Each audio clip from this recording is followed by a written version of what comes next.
ಈಗ ನಿಮ್ಮ ದೇವರು ಅಂತ ಕರೀತಾರೆ ಡಿ ಕೆ ಶಿವಕುಮಾರ್ ಅವರು CM ಆಗಬೇಕು ಅಂತ ಕೇಳಿ. CM ಆಗಬೇಕು, ನಮ್ಮ ರಾಜ್ಯದಲ್ಲಿ ಅವ್ರು CM ಆಗಿ ಬರಬೇಕು, ಅದೇ ಆಸೆ. ಈ ಬಡವ್ರಿಗೆಲ್ಲ ಅವ್ರು ಸಹಾಯ ಮಾಡಬೇಕು, ಅವ್ರು ದೊಡ್ಡ ಮಟ್ಟದಲ್ಲಿ ಹೋಗ್ಬೇಕಂತ ನನ್ನ ಆಸೆ. ಕೊನೆ ನಾನು ಸಾಯೋವರೆಗೂ ಅದೇ ಆಸೆ. ಈಗ ಸಿದ್ದರಾಮಯ್ಯ ಏನು ಬೇಕಾದ್ರೂ ಮಾಡ್ತೀನಿ. ಅಂದರೆ ಸಿದ್ದರಾಮಯ್ಯ ಅವರು ತ್ಯಾಗ ಮಾಡಬೇಕು, ಸಿದ್ದರಾಮಯ್ಯ ಅವ್ರು ಬಿಟ್ಕೊಡ್ಬೇಕು ಅಂತ ಹೇಳ್ತೀರಾ? ಸಿದ್ದರಾಮಯ್ಯ ಅವ್ರ ಬಗ್ಗೆ ನಾನು ಅಷ್ಟು ಹೇಳೋ ಅಷ್ಟು ದೊಡ್ಡ ಮನುಷ್ಯ ಅಲ್ಲ.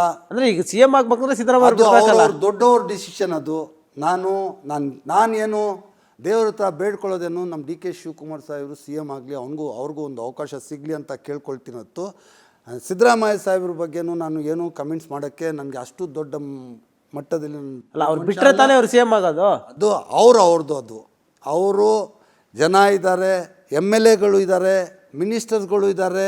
ಅವರೆಲ್ಲ ತೀರ್ಮಾನ ಮಾಡಿ ಅವ್ರು ಏನು ಡಿಸಿಷನ್ ತಗೊಂಡು, ಒಳ್ಳೆ ಡಿಸಿಷನ್ ತಗೊಂಡು ಸಾಹೇಬ್ರಿಗೂ ಒಂದು ಅವಕಾಶ, ಡಿ ಕೆ ಸಾಹೇಬ್ರಿಗೂ ಒಂದು ಅವಕಾಶ ಕೊಡಬೇಕಂತ ನಾನು ದೇವ್ರ ಹತ್ರ ಬೇಡ್ಕೊಳ್ತಾ ಇರೋದು ಏನಂದರೆ, ನಮ್ಮ ಸಾಹೇಬ್ರಿಗೊಂದು ಅವಕಾಶ ಕೊಡಲಿ ಅಂತ.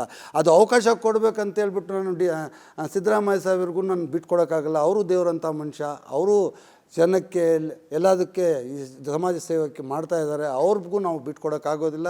ಅವ್ರವ್ರು ದೊಡ್ಡವರು ಇದರಲ್ಲಿ ನಾವು ಡಿಸಿಷನ್ ತಗೊಳ್ಳೋ ಅಂಥ ಇದು ನಮಗೆ ರೈಟ್ ಹೋಗಿತ್ತು ನಮಗಿಲ್ಲ. ಹೆಂಗಾಯ್ತು ಅಂದರೆ ಇದು ಹಾವು ಸಾಯಬಾರ್ದು ಕೋಲು ಮುರಿಬಾರ್ದು. ಇದು ಪಾಲಿಟಿಷಿಯನ್ ಅಲ್ಲ, ಅದು ನನ್ನ ಸತ್ಯ. ಅದು ಇದರಲ್ಲಿ ಇನ್ನೂ ಮಿಸ್ಟೇಕ್ ಆಗಿರ್ಬೋದು ಮಾತುಗಳಲ್ಲಿ.